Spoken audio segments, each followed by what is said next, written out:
বিসমিল্লাহির রহমানির রহিম। নারে করো যদি ভয়, ঠিক কিনা? লড়াইয়ের ওই ময়দানেতে যেতে তোমাকে হবে, প্রয়োজনের সব রক্তটুকু জমিনেই ঢেলে দেবে। লড়াইয়ের ওই ময়দানেতে যেতে তোমাকে হবে, প্রয়োজনের সব রক্তটুকু জমিনেই ঢেলে দেবে। তবুও তোমায় লড়তেই হবে, মানবে না পরাজয়। তবুও তোমায় লড়তেই হবে, মানবে না পরাজয়। বিপ্লব মানে জীবন দেয়া বসে থাকা নয়, সে কোনো দিন আসবে না রে করো যদি ভয়। আসবে বিজয় রক্ত আর জীবনের বিনিময়, আসবে বিজয় রক্ত আর জীবনের বিনিময়। বিপ্লব মানে জীবন দেয়া বসে থাকা নয়, সে কোনো দিন আসবে না রে করো যদি ভয়, ঠিক কিনা? ভয় করব কাকে? কারণ আমরা মুহাম্মদুর রাসূলুল্লাহর উম্মত, কথা ঠিক কিনা? পোস্টারে লেখা আছে রাসূল সাল্লাল্লাহু আলাইহি ওয়াসাল্লামের চরিত্র সম্পর্কে কিছু বলা। যদিও রাসূলের চরিত্র নিয়ে আলোচনা আমাদের দেশে অনেক হয়, কিন্তু চরিত্রবান লোক পাওয়া যায় না। আমি বিশ্বাস করি আজকের এই মজলিস থেকে আমরা সবাই নিয়ত করব রমজানে নবী করিম সাল্লাল্লাহু আলাইহি ওয়াসাল্লামের চরিত্রকে পরিপূর্ণভাবে দেহে ঢুকিয়ে তারপরে যাব। বলেন ইনশাআল্লাহ। মুশকিল এখন ইনশাআল্লাহ বলাও যায় না। কিছু বেঈমানরা ইনশাআল্লাহ বললেও তাদের গায়ে লাগে। এইজন্য টিভির টক শোতে বসে বসে তারা কি বলে, আমরা নাকি বাংলা ভাষাকে নষ্ট করার জন্য চক্রান্ত করে আলহামদুলিল্লাহ ইনশাআল্লাহ ঢুকাই দিছি। জোরে কয় না নাউজুবিল্লাহ। ইনশাআল্লাহ আলহামদুলিল্লাহ সুবহানাল্লাহ এগুলো আমার বাপের তৈরি, সাবেক চেয়ারম্যান সাহেবের তৈরি, গোলজার হুজুরের তৈরি, সার্জনের তৈরি। কার তৈরি? যার কাছে কোরআন সুন্নাহ ভালো লাগে না, যার কাছে আলহামদুলিল্লাহর আওয়াজ ভালো লাগে না, যার কাছে ইনশাআল্লাহর আওয়াজ ভালো লাগে না, ও মুসলমানের ঘরে জন্ম হতে পারে, মুসলমান হতে পারে না। আল্লাহ পাক তাদের বেলায় বলেন মিনান নাসি মান ইয়াকুলু আমান্না বিল্লাহি ওয়া বিল ইয়াউমিল আখির ওয়া মা হুম বিমুমিনিন। মানুষের মধ্যে একদল এমন থাকবে যারা নিজেদেরকে ঈমানদার দাবি করবে, কিন্তু ঈমানের কথা শুনলে গায়ে আঘাত লাগবে, ইসলামের কথা শুনলে কলিজায় আঘাত লাগবে, ইনশাআল্লাহর শব্দ শুনলে গায়ের ভিতরে আঘাত লাগে। আমি আল্লাহ পাক ঘোষণা করলাম এরা দাবি করবে, কিন্তু এরা ইসলাম ঈমানদার হতে পারে না। এজন্য এদের কাছে এটা মজা লাগে না। এরা দাবি করে যে বাংলাদেশের হুজুরেরা এরা ইসলামকে নষ্ট করছে এবং কোরআন সুন্নাহর বিপরীতে কথা বলে, কথায় কথায় আলহামদুলিল্লাহ জাযাকাল্লাহ খায়ের উঠাচ্ছে। অথচ আমার পয়গম্বর নিজে বলেছেন কেউ তোমাকে উপকার করলো তুমি তাকে প্রতিদান স্বরূপ দোয়া করে দাও, জাযাকাল্লাহু খায়রান। কি বলেন? শিখিয়েছেন কে? আল্লাহ রাসূল, আল্লাহ পাক শিখিয়েছেন। আল্লাহ পাক বলেন লা তাকুলান্না লিশাইইন ইন্নী ফাইলুন যালিকা গাদা ইল্লা আন ইয়াশা আল্লাহ। আগামীকাল রোজা রাখবো, এই তো মাশাআল্লাহ বুঝতে পারছেন। আগামীকাল রোজা রাখবো ইনশাআল্লাহ বলার আদেশ দিয়েছেন কে? আল্লাহ। যে কুলাঙ্গারের ইনশাআল্লাহ শব্দ মজা লাগে না, এই দেশ তার জন্য না, এটা মুসলমানের দেশ। রমজান কারীমেও মুসলমান এতগুলো এসে বয়ান শুনে এর দ্বারা প্রমাণিত হয় এদেশের মানুষের ভিতরে ইসলামের মহব্বত পরিপূর্ণ থেকে পরিপূর্ণ, ঠিক কিনা? অথচ যারা কথায় কথায় বাংলার সাথে ইংরেজি মারে, এদের বেলায় তাদের কোনো বক্তব্য নাই। বাংলা ভাষা এরা নষ্ট করছে, শুধু নষ্ট নয় বাংলা ভাষাকে ধর্ষণ করে র‍্যাপ করে ছেড়ে দিয়েছে এরা। অথচ এদের সন্তানদেরকে ইংলিশ মিডিয়ামে ভর্তি দেয়। এরা বাংলা ভাষার প্রতি এত মায়া, নিজেরাও ইংলিশ মিডিয়ামের ছাত্র, নিজের সন্তানকেও ইংলিশ মিডিয়ামে পড়ায়, বাংলা মিডিয়ামে পড়ায় না। আর আমরা যখন আমাদের তাহজিব তামাদ্দুন, আমাদের সংস্কৃতি, আমাদের কোরআন সুন্নাহ এগুলোর ব্যাপারে কথা বলি, তখন আমাদেরকে বলে আমরা নাকি চক্রান্ত করি। আল্লাহ পাক এদের কবল থেকে দেশ আর ঈমানকে হেফাজত করুক, বলেন আমিন। আমরা রাসূল সাল্লাল্লাহু আলাইহি ওয়াসাল্লামের উম্মত, এমনি ভেসে আসি নাই। আমাদের নবীর যেমন দাম আমাদেরও তেমন দাম। কেন? নবীর উম্মত হওয়ার কারণে, রাসূলের উম্মত হওয়ার কারণে আমাদের দাম। অন্য নবী দুনিয়ার জমিনে সব নবীরা আসছে, একদম আদম থেকে ঈসা পর্যন্ত, মুহাম্মদুর রাসূলুল্লাহ পর্যন্ত যত নবী আসছেন, সব নবীদের চাইতে সবচাইতে বেশি সম্মানিত নবী হলেন আমাদের পয়গম্বর মুহাম্মদুর রাসূলুল্লাহ সাল্লাল্লাহু আলাইহি ওয়াসাল্লাম। আদম থেকে মুহাম্মদ পর্যন্ত, ঈসা পর্যন্ত যত উম্মত এসেছে সব উম্মতের মধ্যে সবচাইতে দামি উম্মত হইলাম আমরা নবীর উম্মতেরা। এর চেয়ে দামি উম্মত আর কেউ নাই। যার কারণে রাসূল বলেন জান্নাতে যদি ঢুকতে হয় আগে আমার এই উম্মতরা আগে ঢুকবে, এরপরে সবগুলা ঢুকবে। আমার উম্মতদের আগে কোন নবীর উম্মতরা জান্নাতে ঢুকতে পারবে না। সুবহানাল্লাহ। সবার আগে আমরা ঢুকবো ইনশাআল্লাহ। নবীকে আল্লাহ পাক যদিও সবার পরে পাঠিয়েছেন, কিন্তু আল্লাহ পাক নির্বাচন করেছেন সবার আগে। যেমন আজকের মাহফিলের প্রধান বক্তা সাদিকুর রহমান আজহারী সাহেব, আমাদের শ্রদ্ধাভাজন মহাব্বতের ভালোবাসার ভাই, উনাকে আপনারা নির্বাচন করেছেন আগে, কিন্তু বক্তব্যের বেলায় সবার পরে দিবেন। উচিত ছিল নাম যেহেতু উনার আগে, উনাকে আসরের পরে বসানো, কথা কয় না? কিন্তু উনারা এই যে রাত 1:30টায় বসাবেন, এটা তো উনার উপরে জুলুম।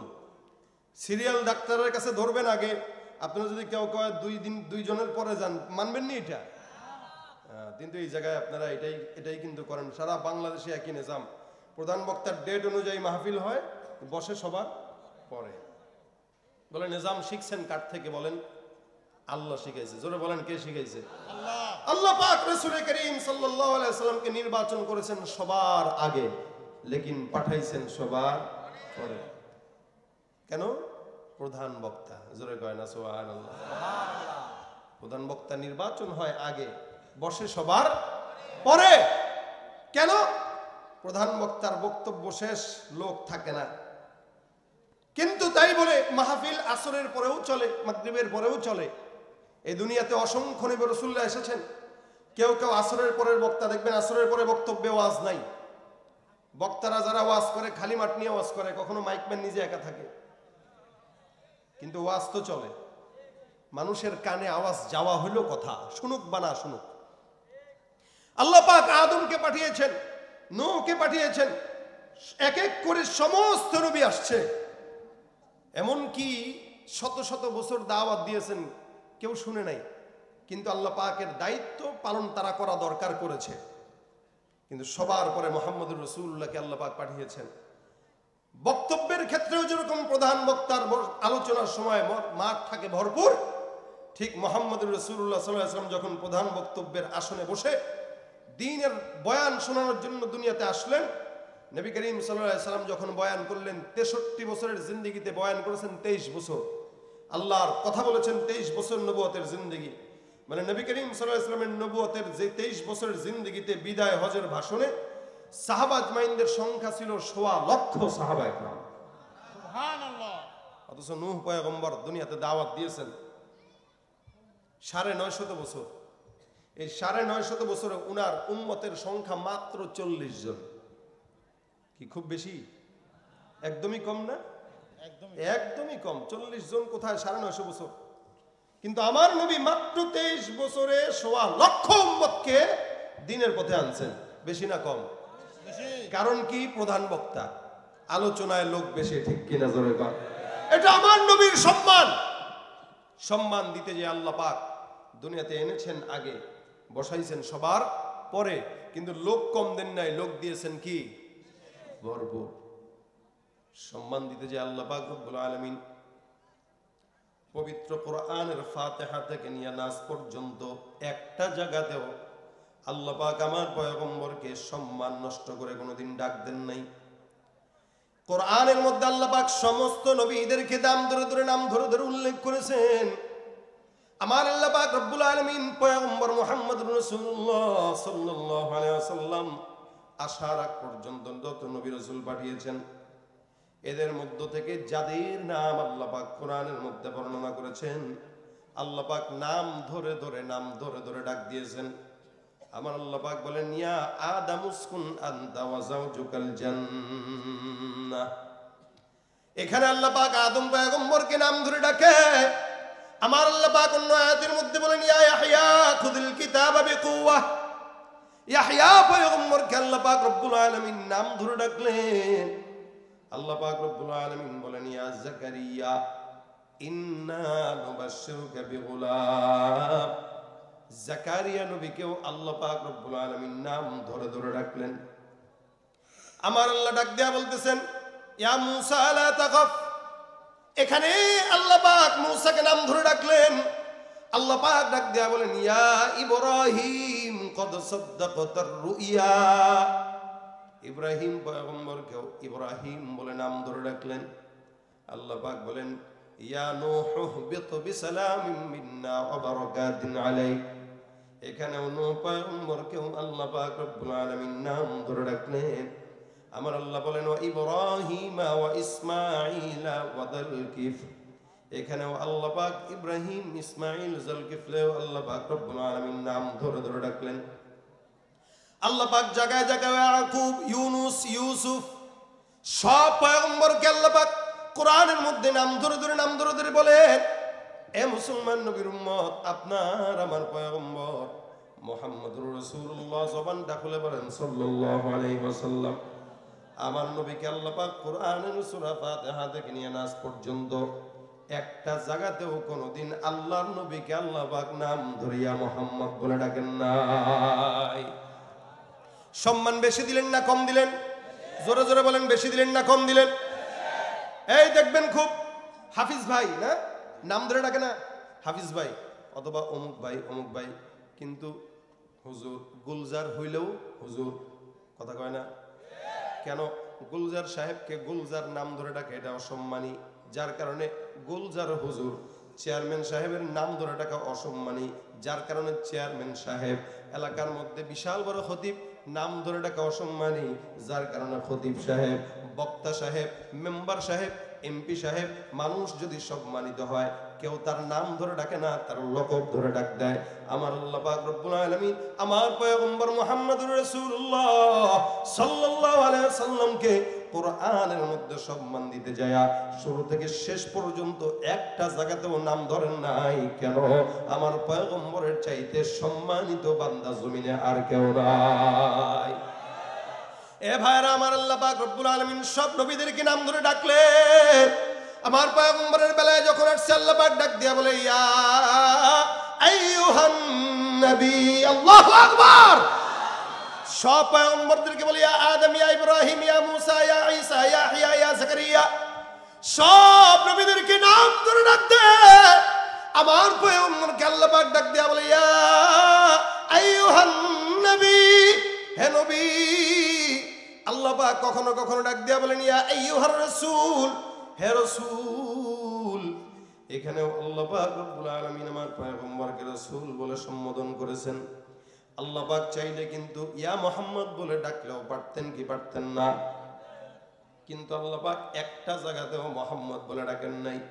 আল্লাহ পাক বলে ইয়া আইয়ুহান নবী, ইয়া আইয়ুহার রাসূল। কখনো কখনো আল্লাহ পাক রব্বুল আলামিন কোরআনের মধ্যে বলেন আমার পয়গম্বর বিছানায় ঘুমায়। আল্লাহ পাক রব্বুল আলামিন পয়গম্বরের ঘুম থেকে মহব্বত জাগলো। আল্লাহ পাক সুন্দর করে ডাক দিয়া বলেন ইয়া আইয়ুহাল মুজাম্মিল, এ চাদরওয়ালা, ইয়া আইয়ুহাল মুদাসসির। কখনো বলেন হামিম, কখনো বলেন ইয়াসিন আল কুরআনিল হাকিম, কখনো কখনো বলেন তাহা মা আনজালনা আলাইকাল কুরআনা লিতাশকা। আমার আল্লাহ পাক জায়গায় জায়গায় আমার পয়গম্বরকে নাম ধরে ডাকেন নাই। যদিও আল্লাহ পাক রব্বুল আলামিন কখনো কখনো নাম ধরে ডেকেছেন, নামের পাশে লকবটাও লাগাই দিয়েছেন। অমুক চেয়ারম্যান, তমুক চেয়ারম্যান, অমুক মাওলানা, অমুক হইলেও নামের সঙ্গে লকব থাকে, এটাই বান্দার সম্মান। আমার আল্লাহ পাক কোরআনে নাম ধরে ডাকেন নাই, যখনই নাম ধরেছেন পাশাপাশি লকবটাও লাগাই দিয়েছে। আমার আল্লাহ পাক রব্বুল আলামিন পয়গম্বরের নাম ধরলে আল্লাহ পাক বলেন ওয়ামা মুহাম্মাদুন ইল্লা রাসূল। এখানে আল্লাহ পাক রব্বুল আলামিন বলে মুহাম্মদ তো নয়, মুহাম্মদ হলো আল্লাহর রাসূল। কদ খালাত মিন ক্বাবলিহির রাসূল। আল্লাহ পাক রাসূল শব্দটাও লাগাইলেন। কখনো কখনো ডাক দেয়া বলেন লাকাদ জাআকুম রাসূলুম মিন আনফুসিকুম আজিজুন আলাইহি মা আনিতুম হারিসুন আলাইকুম বিল মুমিনিনা রাউফুর রহিম। এখানে আল্লাহ পাক রব্বুল আলামিন পয়গম্বর মুহাম্মদুর রাসূল কেউ রাসূল শব্দটাও লাগাই দিয়েছেন। যদিও মোহাম্মদ উল্লেখ করেছেন, মোহাম্মদের পাশাপাশি আছে রাসূল, আছে না নাই? আল্লাহ পাক বলেন ওয়ামা আরসালনাকা ইল্লা রাহমাতাল লিল আলামিন। কখনো আল্লাহ পাক বলেন ইনি তো নয়, ইনি হলেন রাহমাতুল লিল আলামিন, তোমাকে আমি সারা জমিনের জন্য রাহমাতুল লিল আলামিন পাঠিয়ে দিলাম। লকব আল্লাহ পাক রব্বুল আলামিন ব্যবহার করেছেন। আল্লাহ পাক ডাক দিয়ে বলেন মুহাম্মাদুর রাসূলুল্লাহ আল্লাযীনা মাআহু আশিদ্দাউ আলাল কুফফার। কখনো কখনো বলেন মা কানা মুহাম্মাদুন আবা আহাদিম মির রিজালিকুম ওয়ালাকির রাসূলুল্লাহ ওয়া খাতামান নবিয়্যিন। আমার আল্লাহ পাকের কথা সত্য না মিথ্যা? আল্লাহ পাক ডাক দিয়া বলেন মুহাম্মদের পরিচয় শুনো। মুহাম্মদের পরিচয় হলো মা কানা মুহাম্মাদুন, মুহাম্মদ তো নয়। মা কানা মুহাম্মাদুন আবা আহাদিম মির রিজালিকুম, তোমাদের পুরুষদের কোন পিতা মুহাম্মদ নয়। মুহাম্মদের পরিচয় দুইটা, ওয়ালাকির রাসূলুল্লাহ, এক নাম্বার তিনি হলেন কার রাসূল। এক নাম্বার পরিচয় মুহাম্মদ হলো আল্লাহর রাসূল। দুই নাম্বার পরিচয় ও খাতামান নবিয়্যিন। এই জমিনের মধ্যে খাতামুন নবিয়্যিন আর কেউ নাই। জমিনে আল্লাহর পাক রব্বুল আলামিন পয়গম্বরকে পাঠানোর মাধ্যমে নবুয়তের দরজা বন্ধ করে দিয়েছেন, আর কোন নবী আসার সম্ভাবনা কথা কয় না। কিন্তু আমাদের দেশে গোলাম আহমদ কাদিয়ানীর দলের আছে না নাই? যারা আমার নবুয়তের আখিরি নবুয়তি মানে না, যারা খতমে নবুয়তি মানে না, আল্লাহ পাক তাদের বেলায় বলেন ও খাতামান নবিয়্যিন, আমার পয়গম্বর সত্য নবী, শেষ নবী, নবীর পরে আর কোন নবী নাই। যারা নবীকে নবী মানে না, শেষ নবী মানে না, এই সমস্ত বেঈমানের দলেরা মুসলমান তো দূরের কথা, সব হলো কাফের। আমার পয়গম্বর বলেন খাতামুন নবিয়্যিন লা নবিয়্য বাদি, আমার পরে আর কোন নবী নাই, আমি হলাম শেষ নবী। আমার উদাহরণটা এমন একটা দেয়ালের মতো, যেই দেয়ালের মধ্যে সবগুলো ইট লাগানো। আল্লাহ পাক রব্বুল আলামিন আমার মতো একটা পয়গম্বরকে প্রেরণ করার জন্য একটা ইট ফাঁকা রাখছেন। মানুষ যখন সামনে দিয়ে হেঁটে যায় আর তাকায় দেখে আহারে এই দেয়ালের মধ্যে সবগুলো ইট লাগানো, একটা ইট ফাঁকা। ইটটা লাগানো হয়ে গেলে কেমন যেন দেয়ালটা ভালো লাগতো। আল্লাহ রাসূল বলেন আমি হলাম সেই ইট, এই ইট লাগানো হয়ে গেছে, এখন আর ইট বাড়াও যাবে না, কমানো যাবে না। এই দুনিয়াতে আমার পরে আর কোন নবী নাই। যারা নবীওয়াতি মানে না, খতমে নবুয়ত মানে না, রাসূলের কথা অনুযায়ী এরা মুসলমান না, এরা হলো কাফের। গোলাম আহমদ কাদিয়ানীর দলেরা কি? জোরে জোরে আওয়াজ দিয়ে বলেন কাফের, কাফের, কাদিয়ানী কাফের। যারা আমার নবীর নবুয়তি মানে না, শেষ নবুয়তি মানে না, তারা কি জবান খুলে বলেন? কি হবে শেষ নবীজির উম্মত বলে দাবি করে, যদি ওই নবীর চেয়ার কাদিয়ানীরা দখল করে? কি হবে শেষ নবীজির উম্মত বলে দাবি করে, যদি ওই নবীর চেয়ার কাদিয়ানীরা দখল করে? নবীজির জন্য যদি রক্তের বহে নদী, নবীজির জন্য যদি রক্তের বহে নদী, তবুও হটবো না এই দাবি থেকে। কি হবে বেঁচে থেকে অযথা বিদ্যা শিখে, যদি না করতে পারি শোষণবিহীন সমাজটাকে? ঠিক কিনা? কি হবে কিতাবাদির তালিম দিয়ে মাদ্রাসাতে, যদি ওই খোদার কোরআন নিষিদ্ধ হয় আদালতে? কি হবে কিতাবাদির তালিম দিয়ে মাদ্রাসাতে, যদি ওই খোদার কোরআন নিষিদ্ধ হয় আদালতে?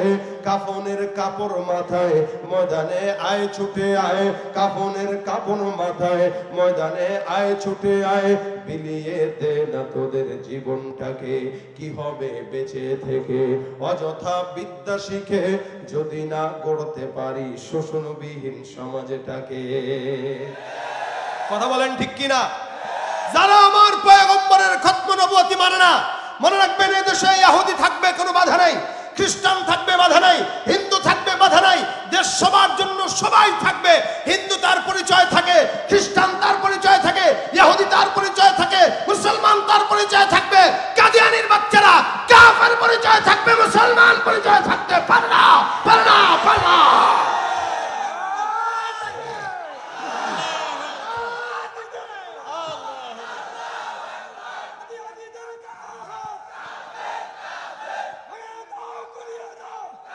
ভাইরা আমার, এটা ইমানি দায়িত্ব, এটা কোনো রাজনীতির কথা না, ঠিক কিনা বলেন? নবীর নবুয়তি মানা প্রত্যেকটা মুমিনের জন্য কর্তব্য, ঠিক কিনা? সুতরাং কেউ যদি নবীর নবুয়তি চাদর নিয়ে টানাটানি করে হাত ভেঙে দেওয়া হবে। ভাইরা আমার, আল্লাহ পাক রব্বুল আলামিনের হাবিব বলে গেছেন, আমার পরে যদি কেউ নবী আসতো, আমার পরের নবীটাই হয়তো। রাসূল বলেন, লাউ কানা বাদি নবী লাকানা উমর ইবনুল খাত্তাব। আমার পরে কোন নবী যদি আল্লাহ পাক রব্বুল আলামিন জমিনের মধ্যে প্রেরণ করত, আমার পরের নবীটাই হয়তো আমার সাহাবী হযরত ওমর। তাই রাসূল বলে গেছেন না? এই মির্জা গোলাম আহমদ কাদিয়ানী একবার শাহ আতাউল্লাহ বুখারী রাহমাতুল্লাহ আলাইহির সাথে একটা বহসে বসছে, সে যে নবী এটা দাবির জন্য। কত ভণ্ড, আবার দাবিও করে।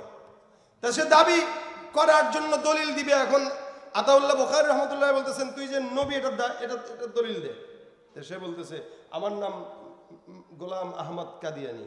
এই যে আহমদটা আল্লাহ পাক বলছেন আমার নাম কোরআনে মিন বাদি ইসমুহু আহমদ। এই যে আল্লাহ পাক কোরআনে বলছেন আমার নাম আহমদ, আমার ছেলেও একটা আছে আহমদ নাম, একজনের নাম মোহাম্মদ আর একজনের নাম আহমদ। এগুলো তো নবীর নাম। তো এরকমই যদি হয়তো কোরআনে আসার কারণে নবী, তাহলে তো এদেশের নবীর অভাব ছিল না। এনে বন্ধ কয় আল্লাহ পাক কইছে আমার নাম আহমদ, এই যে কোরআনে আসছে। তাহলে আতাউল্লাহ গেল, কি বলে মির্জা কই গেল, গোলাম কই গেল, বাকি আহমদ যে কইলি তুই, তা আগের তো দুইটা নাম আছে। কয় মির্জাও বাদ গোলামও বাদ, শুধু আহমদ। তাহলে মির্জা বাদ দিয়া গোলাম বাদ দিয়া শুধু আহমদ দিয়া তুই যদি নবী হইতে পারোস, আমার নাম আতাউল্লাহ, আতা বাদ দিয়া আমি আল্লাহ হয়ে যেতে পারি। কথা কয় না এরা? কথা ঠিক আছে নি? তুই যদি মির্জা গোলাম বাদ দিয়া আহমদের কারণে তুই নবী হস, তা আমিও আতা বাদ দিয়া আল্লাহ হয়ে বলতেছি, তোর মতো ভণ্ড শয়তানরে আমি নবী বানাই না। সুবহানাল্লাহ। কেমনে আল্লাহ পাক মারছে, কেমনে জানেন তো? এটারে কেমনে মারছে বলেন তো? টয়লেটে পড়ে মরছে। খুব গুরুত্বপূর্ণের সাথে মরছে না? খুব ইমানের সাথে মরছে নাকি মনে করে? টয়লেটে যায় মরছে। যেগুলো ভণ্ডামি করে, ইমান নিয়ে ইসলাম নিয়ে, এদের মৃত্যু এমনি হয়। আমার আল্লাহ পাক রব্বুল আলামিন কোরআনে স্পষ্ট বলে দিয়েছেন, ওয়া খাতামান নবিয়্যিন, এগুলো আল্লাহ পাকের হাবিবের লকব। আল্লাহ পাক কোনদিন একটা জায়গাতেও নাম ধরে ডাকেন নাই।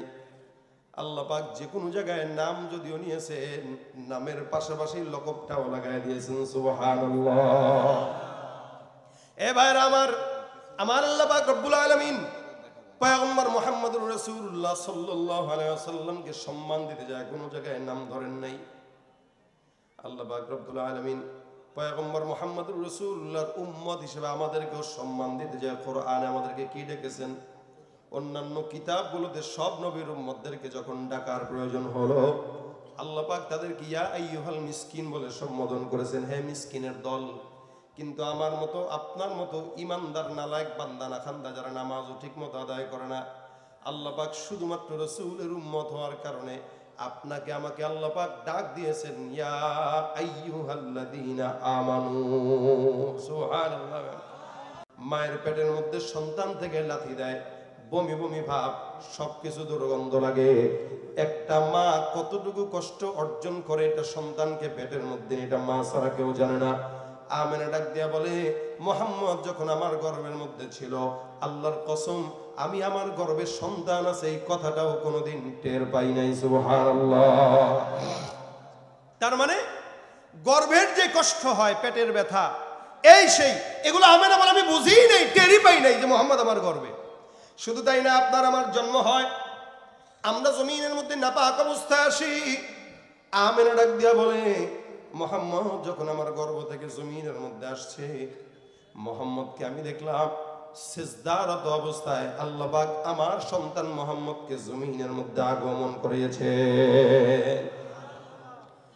আল্লাহ পাক রব্বুল আলামিনের পয়গম্বরের সন্তান, পয়গম্বরও জমিনের মধ্যে আসছে। এ মুসলমান নবীর উম্মতেরা কত সম্মানিত হওয়ার কারণে আল্লাহ পাক পুত পবিত্র অবস্থায় সিজদারত অবস্থায় জমিনের মধ্যে পদার্পণ করালেন। এ মুসলমান নবীর উম্মত, আপনি আমি যখন বাচ্চা কাল থেকে বড় হয়ে কথা বলা শিখি, আপনার আমার সর্বপ্রথম জবানের কথা হয় আব্বা অথবা আম্মা অথবা আল্লাহ। এতটুকুর বেশি আমরা আমাদের জবান দিয়ে কথা বলতে পারি না। কিন্তু আমেনা ডাক দিয়া বলে, মুহাম্মদ যখন কথা বলা শিখে, মুহাম্মদের জবানের সর্বপ্রথম কথা ছিল আল্লাহু আকবার কাবীরা আলহামদুলিল্লাহি কাসীরা সুবহানাল্লাহি বুকরাতান ওয়া আসীলা। আল্লাহু আকবার, আল্লাহু। আমি আপনি কোনোদিন কি জবান দিয়া জন্মের পরে এই কথা বলতে পারবো? আমার নবী জন্মের পরে সর্বপ্রথম যে কথাটা জবান দিয়া বললেন, এই কথাটাই ছিল এটা, আল্লাহু আকবার কাবীরা আলহামদুলিল্লাহি কাসীরা সুবহানাল্লাহি বুকরাতান ওয়া আসীলা। তার মানে বলেন তো আমার পয়গম্বরের সম্মান বেশি না কম? এবার আমার জমিনের মধ্যে আল্লাহ পাক রব্বুল আলামিন পয়গম্বরকে সম্মানিত করলেন, সারা জমিনের মধ্যে সবচেয়ে বেশি সম্মান, যার কারণে আল্লাহ পাক আসমানের মেঘকেও আমার পয়গম্বরের জন্য খাদেম বানায় দিয়েছেন। আবু তালেব বর্ণনা করে, মুহাম্মদ, আমরা অনেক সময় ছোটবেলায় যখন মামার কাকার কাছে যখন বাজারে যাই, দেখবেন অনেক সময় চাচারা যখন মার্কেটে যায়, বাতিজারা বাগিনারা সুন্দর করে তাদের কাছে আবদার করে যে চাচা আমারে নিয়ে যান। রাসূল সাল্লাল্লাহু আলাইহি ওয়াসাল্লাম যেহেতু এতিম, যার কারণে আপন চাচা আবু তালেবকে বারবার বলতো চাচা আমারেও নিয়ে যান। আবু তালেব বর্ণনা করে, মুহাম্মদের বয়স যখন 8 থেকে 9 বছর বয়স, এই সময়টায় একবার আমি সিরিয়ার উদ্দেশ্যে চলে গেলাম ব্যবসার জন্য। ব্যবসার উদ্দেশ্যে সিরিয়া রওনা দিলাম। প্রতিমধ্যে একজন বিশাল বড় পাদ্রীর গির্জা ছিল। ওই গির্জার থেকে পাদ্রীটা নেমে এসে আমাদের পথটা রোধ করে ডাক দেয়া বলতেছেন, আমাদের এলাকায় আপনাদের স্বাগতম, এই জায়গায় আজকে দুপুরের খাবারের আঞ্জাম করবো, আপনারা খাবার না খেয়ে যাবেন না। ওই কাফেলার ভিতরে মুহাম্মদ ছিল। আবু তালেব ডাক দেয়া বলে, তোমাকে নিয়ে আমি কাফেলাটা ওই জায়গায় স্থির করলাম। খাবার যখন আমাদের সামনে নিয়ে আসা হলো, খাবার বসার সময় সব মানুষদেরকে নিয়ে বসলাম। পাদ্রী ডাক দেয়া বলতেছে, সব মানুষ বসছে কিনা? বলে হ্যাঁ, সবাই বসছে। পাদ্রী বলে, না না, একজন বসে নাই। আবু তালেব বলে, আমি তাকায় দেখলাম যত গণ্যমান্য আছে কাফেলার মধ্যে সবাই বসছে, একমাত্র মুহাম্মদ ছাড়া। পাদ্রী বারবার বলতেছে, আপনাদের ভিতরে আরেকজন আছে যে নাকি খাবার খাওয়ার জন্য বসে নাই। আমি এদিক সেদিক বারবার গণাগণার পর আমি তাকে আবারও বললাম, না না, সবাই বসছে। পাদ্রী ডাক দেয়া বলে, না না, ছোট্ট একটা বাচ্চা ছিল যে বসে নাই। তখন আমার মাথায় আসলো, হ্যাঁ হ্যাঁ, মুহাম্মদ তো আছে, মুহাম্মদ তো বসে নাই। তাড়াতাড়ি আমি ভাতিজাকে ডাক দিলাম, মুহাম্মদ, ভাতিজা আমার খাবার খাবে না, টেনশন নাই, আপনি খাবার পরিবেশন করায় দেন, আমরাই তো আছি আপনার সঙ্গে কথা বলার জন্য। সব মানুষরা বসলো মুহাম্মদ ছাড়া। পাদ্রী মনে মনে আছে, বলতেছে, আহারে, সব মানুষ আছে কিন্তু একজন নাই, যে নাই সেই তো প্রধান অতিথি। সুবহানাল্লাহ। তার কারণেই তো দাওয়াত পাইলাম। মনে মনে বলতেছে, তারে সিন্নি খাইলি কার উসিলায়, মোল্লা সিন্নি না, দাওয়াতটা পাইলি তো মুহাম্মদের উসিলায়। তাড়াতাড়ি তারা ডাক দেন, মুহাম্মদকে ডাক দেন, আপনার ছেলেকে ডাক দেন। আবু তালেব মুহাম্মদকে ডাক দেয়। মুহাম্মদ রাসূলুল্লাহ সাল্লাল্লাহু আলাইহি ওয়াসাল্লাম বসলেন। খাবার দাবার পর পাদ্রী ডাক দেয়া বলতেছে, মুহাম্মদ, এই আবু তালেব, আপনার সাথে আপনার ছেলের সাথে কিছু গোপনে কথা আছে। বলে কি? বলে আলাদা আসেন, আলাদা বলবো, কিছু প্রশ্ন আছে, প্রশ্ন করব। পাদ্রী ডাক দেয়া বলতেছে, প্রশ্ন 1 নম্বর, এই বাচ্চাটার নাম কি? বলে মুহাম্মদ। আলহামদুলিল্লাহ, মুহাম্মদ নামটাও আমার প্রশ্নের সঙ্গে মিলে গেছে। পাদ্রী ডাক দিয়ে বলতেছে, মুহাম্মদ নাম এটাই হবে, মিলে গেছে। এবার বলতেছে, আচ্ছা মুহাম্মদ মিলে গেছে, কি মিলাইতেছেন? তো মিলাইতেছি, যা বলবো পরে বলবো। আচ্ছা বলেন তো বাড়ি কোন জায়গায়? বলে মক্কা। এটাও মিলে গেছে। আচ্ছা বলেন তো মুহাম্মদ, তোমাকে আমি যাই বলবো তুমি সত্য কথা বলবা, লাত উজ্জার কসম দাও। মুহাম্মদ ডাক দিয়া বলতেছে, আল্লাহর কসম দিতে পারি, লাত উজ্জার কসম আমি মুহাম্মদ খাই না। সুবহানাল্লাহ। বয়স কত? 8 থেকে 9 বছর। এতটুকুন বাচ্চা বলতেছে, আমি মুহাম্মদ আল্লাহর কসম ছাড়া কোনো লাত উজ্জার কসম খাই না। তার মানে বুঝতে হবে, বাচ্চা ছোট হলেও ভিতরে মাল মশলা সব নবুয়তি মাল মশলা, ঠিক কিনা? আল্লাহ তো আগেই এটাকে নবী বলে স্বীকার করে দিয়েছেন। এবার আবু তালেব ডাক দিয়া বলতেছে, বুঝলাম, তুমি কেমনে ঘুমাও একটু বলো তো। আবু তালেব পাশ দিয়া কইতেছে পাদ্রীকে, এটা কি ধরনের প্রশ্ন করলেন? ঘুমায় আবার কেমনে? মানুষ সাধারণত যেমনে ঘুমায় এমনি ঘুমায়, শোয়, ঘুমায় যায়। না না না, ওর ঘুম আর আমাদের ঘুমের মধ্যে পার্থক্য আছে। একটু বলো বাবা তুমি কেমনে ঘুমাতো? মোহাম্মদ বলে আমি যখন ঘুমাই কেবলার দিকে ফিরে মাথা দিয়ে ডান কাত হয়ে আল্লাহর নামে ঘুমায় যাই। সুবহানাল্লাহ। দেখেন তখনও কিন্তু নবুয়ত পাওয়া তো দূরের কথা, বালেগ হয় নাই। মোহাম্মদের এই জবাব শোনার পরে পাদ্রী ডাক দেয়া বলতেছে আল্লাহর কসম এই কথাটাও কিতাবের মধ্যে উল্লেখ আছে। এবার পাদ্রী ডাক দেয়া বলতেছেন মোহাম্মদ তুমি তোমার কাপড়টা একটু উঠা আমাকে দেখাও, তোমার পিঠে একটা জিনিস দেখতে চাই। আবু তালেব ডাক দিয়ে বলে এত বিরক্ত কেন করেন, কি দেখতে চান আমাকে বর্ণনা করেন। পাদ্রী ডাক দিয়ে বলে না না, এই জিনিসটা আমি নিজের চোখে না দেখা পর্যন্ত বিশ্বাস করব না। মোহাম্মদ ডাক দিয়া বলে চাচা যা দেখতে চায় দেখতে দেন, কোনো সন্দেহ নাই, আমার ভিতরে কোনো টেনশন কাজ করতেছে না, আপনি তাকে যা প্রশ্ন করে করার জন্য অনুমতি দিয়ে দেন। আল্লাহর নবী পয়গম্বর মুহাম্মদুর রাসূলুল্লাহ সাল্লাল্লাহু আলাইহি ওয়াসাল্লাম ওই পাদ্রীর কথা শোনার পর পিঠের কাপড়টা সুন্দর করে উঠায় দেয়। পাদ্রী তাকায় দেখে রাসূলের ওই পিঠের মাঝখান বরাবর মোহরে নবুয়তের সিল মোহর লাগানো। এবার পাদ্রী ডাক দিয়ে আল্লাহু আকবার বলে বলে হ্যাঁ হ্যাঁ এটাই তো সেই বান্দা, যেই বান্দাটা আখিরি জামানার পয়গম্বর, যার বেলায় কোরআনের মধ্যে থাকবে, যার বেলায় অন্যান্য কিতাবে আছে। আমি যেই কিতাবকে মানি ওই কিতাবের মধ্যেও আছে মুহাম্মদ নামে একজন বান্দা থাকবে, তার এই এই এই এই গুণ হবে, সে হবে আখিরি নবী। আমি যদি তার নবুয়তি থাকা অবস্থায় জমিনের মধ্যে বাঁচি, আল্লাহর কসম আমিও আমার ধর্ম ত্যাগ করে মুহাম্মদের ধর্ম অনুসরণ করা শুরু করব। এবার আমার পয়গম্বর মুহাম্মদুর রাসূলুল্লাহ সাল্লাল্লাহু আলাইহি সাল্লাম কে বার ডাক দিয়া বলে এ মুহাম্মদ তোমার বাবার নাম কি? আবু তালেবকে জিজ্ঞাসা বলে তার বাবাকে, বলে আমি তার বাবা। বলে না না, আপনি আবু তালেব যদি তার বাবা হন এতক্ষণ যা প্রশ্ন করলাম সব প্রশ্নগুলো নষ্ট হয়ে যাবে। মুহাম্মদ আমি যাকে চিনি তার বাবার নাম আবু তালেব না, তার বাবার নাম অবশ্যই হবে আব্দুল্লাহ। সুবহানাল্লাহ। আমার আল্লাহ পাক রব্বুল আলামিন সব ঠিক করে দিলেন। মুহাম্মদ ডাক দিয়ে বলে হ্যাঁ আমি মুহাম্মদ ইবনে আব্দুল্লাহ, আমার মায়ের নাম আমিনা। এবার পাদ্রী ডাক দিয়ে বলে এ আবু তালেব, যেই বাচ্চাকে আমি এতদিন খুঁজতেছি এই বাচ্চাটা আজকের দিনে এখান দিয়ে যাওয়ার কথা। আমি যখন তোমাদেরকে দেখলাম বাচ্চারা যা কিছু শুনলাম, এত কিছু শোনার পর আমার ভিতরে আর কোনো সন্দেহ নাই এই বাচ্চাটা সাধারণ কোনো বাচ্চা নয়, এটাই হলো আখিরি জামানার পয়গম্বর মুহাম্মদুর রাসূলুল্লাহ। সুবহানাল্লাহ ওয়া বিহামদিহি। আল্লাহ পাক রব্বুল আলামিনের পয়গম্বরের নবুয়তের স্বীকারোক্তি দিয়ে দিল। এবার আবু তালেব ডাক দিয়ে বলে আপনি কিভাবে বুঝলেন মুহাম্মদ যে আখিরি নবী?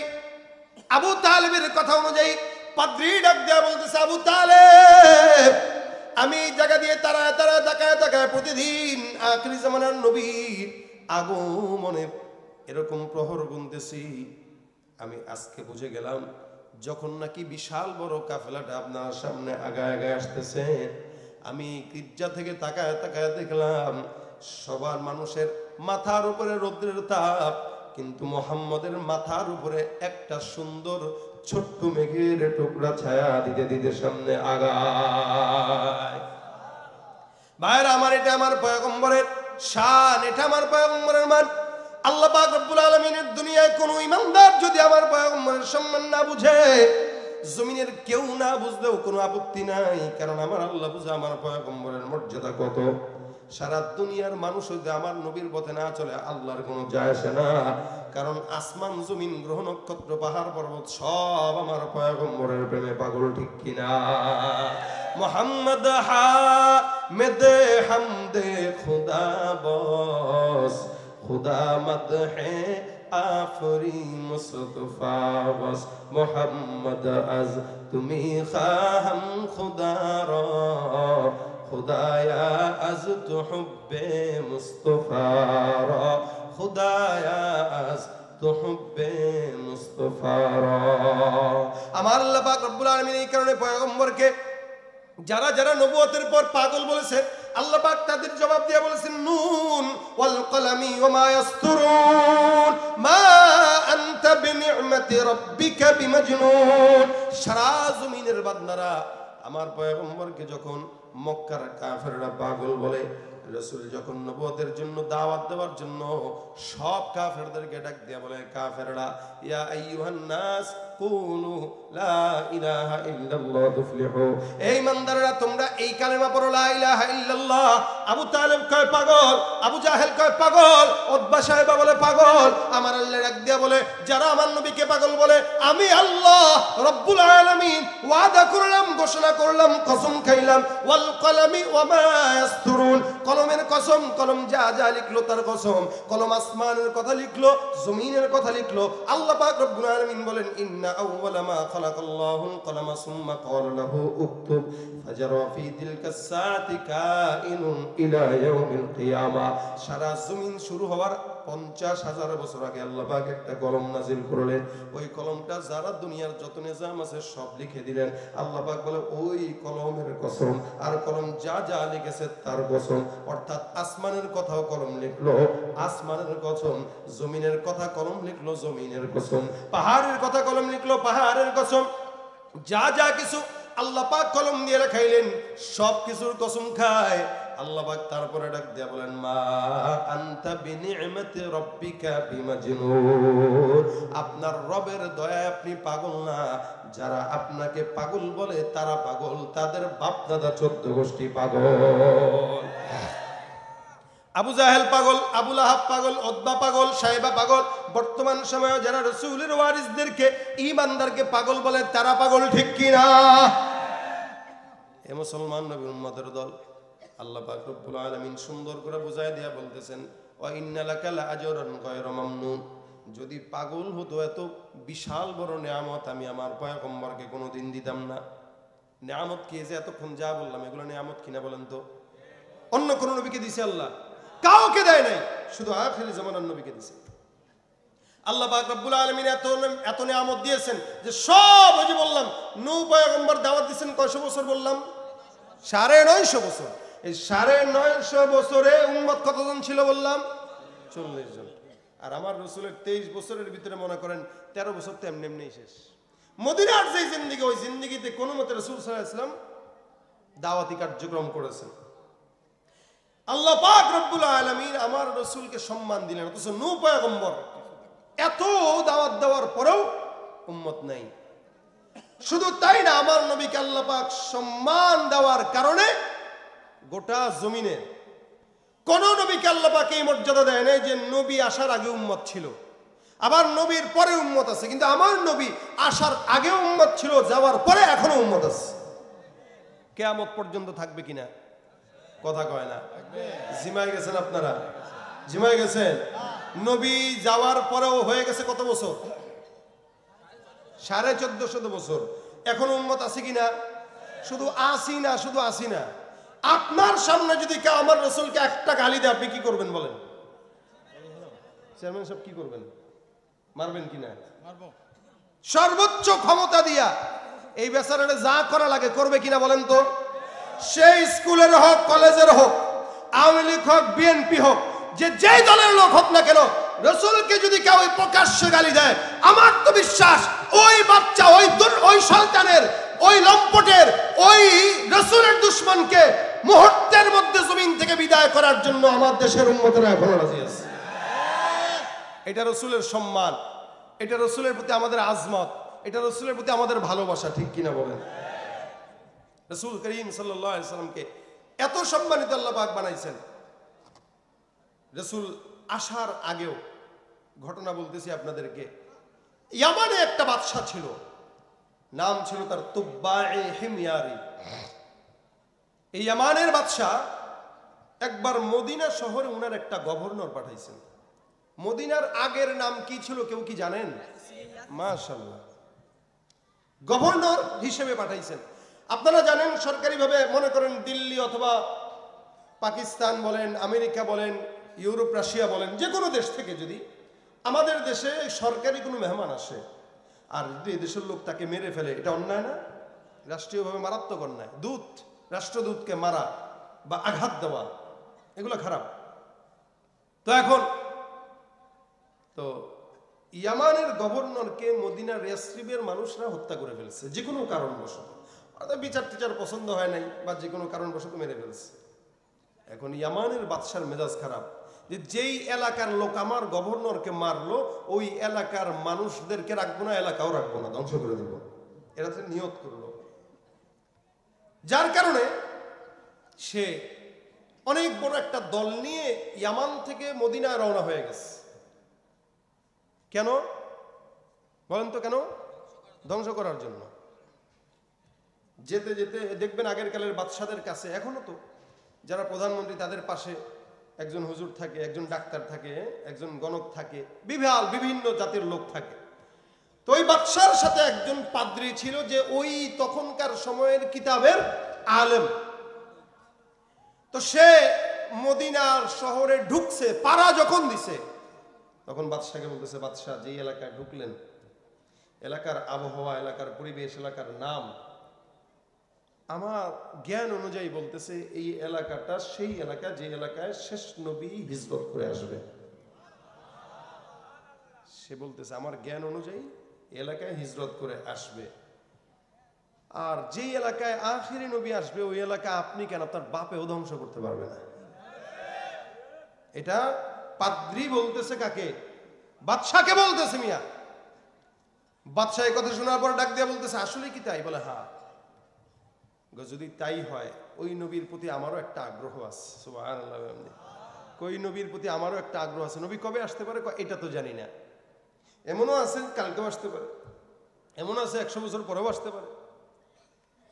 বাদশা ডাক দেয়া কয় ঠিক আছে, যেই এলাকার মধ্যে আখিরি জামানার পয়গম্বর হিজরত করে আসবেন আমি ইয়ামানের বাদশা দুবাই হিমিয়ারি তোমাদেরকে ঘোষণা করলাম, ওই নবী যেই জায়গায় আসবে ওই জায়গাটা আমি ধ্বংস তো করবই না, বরং ওই আখিরি জামানার পয়গম্বরের উপরে আমি ইয়ামানের বাদশা কালেমা পাঠ করে ঈমানদার হয়ে গেলাম।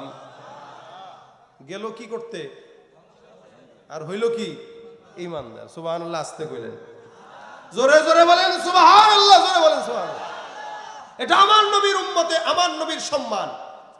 ইয়ামানের বাদশা সুন্দর করে ঈমান নিয়ে আসলো, তারপরে কাজ করলো দুইটা। কয়টা? 1 নাম্বার সুন্দর করে একটা ঘর বানাইলো, 2 নাম্বার একটা চিঠি লিখলো। চিঠির ভিতরে লিখছে আমানতু বিকা ওয়া বিকিতাবিকাল্লাযী আনজালা আলাইক ওয়া আনা আলা দীনিকা ওয়া সুন্নাতিকা ওয়া আমানতু বিরাব্বিকা ওয়া রাব্বি কুল্লি শাই ওয়া আমানতু বিকুল্লি মা জাআ মিন শারাই'ল ইসলাম ফাইন আদরাকতুকা ফাবিহা ওয়া নি'মা ওয়া ইন লাম উদরিককা ফাশফা' লি ওয়া লা তানসানি ইয়াওমাল কিয়ামাহ ফাইন্নী মিন উম্মাতিকাল আউওয়ালিন। সুবহানাল্লাহ। চিঠি লিখে দিল, বিশাল বড় ঘর একটা বানায় দেয় 2 তলা। ডাক দিয়া লোকদেরকে বলতেছে তোমরা এই জায়গায় থাকবা, যা ভরণ পোষণ দেওয়া লাগে ইয়ামান থেকে পাঠাবো, এই চিঠিটা তোমাদের হাতের মধ্যে রাখবা। আখিরি জামানার পয়গম্বর যদি এই জায়গায় হিজরত করে যখন আসবে আমি ইয়ামানের বাদশার তরফ থেকে তাকে সালাম জানাইবা, চিঠিটা সুন্দর করে পয়গম্বরের হাতের মধ্যে দিয়ে দিবা, তাকে জানায় দিবা আপনার একজন পাগলা উম্মত আপনি আসার আগেই আপনার উপরে ঈমানদার হয়ে গেছে। আল্লাহর বান্দা জমিন থেকে বিদায় হয়ে গেল, সুন্দর করে চিঠি লিখলো, ঘর বানাইলো। কেমন চিঠি? আমানতু বিকা ওয়া বিকিতাবিকাল্লাযী আনজালা আলাইক, আপনার প্রতি ঈমান আনলাম, আপনার কিতাবের উপরে ঈমান আনলাম, আপনার রবের উপরে ঈমান আনলাম, আপনার শরীয়তের হুকুম আহকামের উপরে ঈমান নিয়ে আসলাম। এ নালায়েক বান্দাদের বোঝা উচিত আমার পয়গম্বর জমিনে আসার আগে আমার নবীর শরীয়তের উপরে ঈমান নিয়ে আসছে, নবীর ইসলামের উপরে ঈমান নিয়ে আসছে, আর আমরা নবীর উম্মত হওয়ার পর এখনো পর্যন্ত গায়ের মধ্যে রাসূলের সুন্নাতটাও উঠাইতে পারি না। অধিকাংশ যুবকদের চেহারার দিকে তাকায় দেখবেন চুলের আগার অবস্থা ভালো না, গোড়ার অবস্থা খারাপ, এদিক দিয়ে টাক্কু ওদিক দিয়ে চোখা। কথা বলে না? গেলেই কয় মানে ওই সাইড দেন, ওই যে সেলুনে গেলেই ওটার মতো রাখেন। কার মতো রাখছে? সব ইহুদির মতো রাখছে। হাতের ভিতরে চুড়ি দিছে, কানের ভিতরে দুল দিছে, প্যান্ট যেটা পড়ছে 14 জায়গায় ছিঁড়া, পাছায়ও ছিঁড়া। আছে কিনা কম? গ্রাম দেশের মুরব্বী মহিলারা দেখলেই কয় আরে বাবা কোন জায়গায় অ্যাক্সিডেন্ট করছিস? কি অ্যাক্সিডেন্ট করছে? হাঁটুতে ছিঁড়া। এ বুঝে টুঝে না কিছু না। পাবনা শহর থেকে প্যান্ট 3000 টাকা দিয়ে কিনেছি। 3000 টাকা দিয়ে ছিঁড়া জিনিস কিনে? ছিঁড়া না, স্টাইল। কি এটা? স্টাইল। উলঙ্গপনা যদি স্টাইল হয় তো গরু ছাগল চাইতে বেশি স্টাইলিশ। কথা ঠিক কিনা জোরে কোন? নামাজের কথা বললেই অজুহাত দিবে কি?